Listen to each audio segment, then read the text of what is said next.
সেই বাড়িতে মাঝে মধ্যে ইঁদুর আসত আর খাবার খেয়ে পালাত। বিড়াল ভাবল, এভাবে তো হবে না।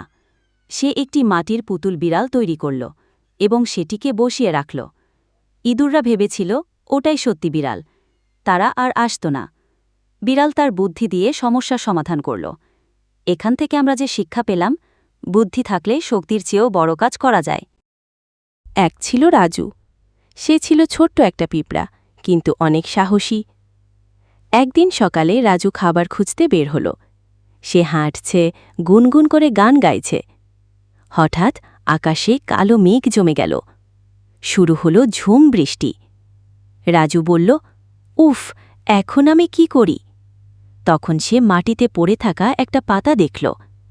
সেটা মাথার উপর তুলে ছাতা বানিয়ে ফেলল। রাজু সেই পাতার নিচে আশ্রয় নিল আর বলল, যতক্ষণ পারি লড়াই করে যাব। বৃষ্টি থামার পর সে বাসায় ফিরে এলো। সব পিঁপড়া চিৎকার করে বলল, রাজু বাহাদুর, রাজু সাহসী। এই গল্প থেকে আমরা শিখি, সাহস আর বুদ্ধি থাকলে ছোটরাও বীর হতে পারে। এরকম মজার গল্প পেতে সাবস্ক্রাইব করতে ভুলো না। ভালো লাগলে শেয়ার করে দিও তোমাদের বন্ধু। একদিন এক বানর গাছে উঠে একটা মিষ্টি পাকা কাঁঠাল পেল। সে ভাবল, এটা আমি একাই খাব। কিন্তু ফলটা এত শক্ত, কিছুতেই ভাঙতে পারছে না।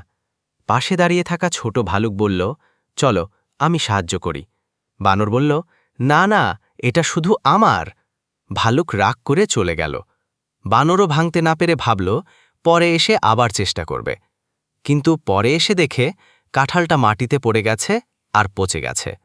শেখো ছোট বন্ধুরা, ভাগ করে খেলে আনন্দ বাড়ে।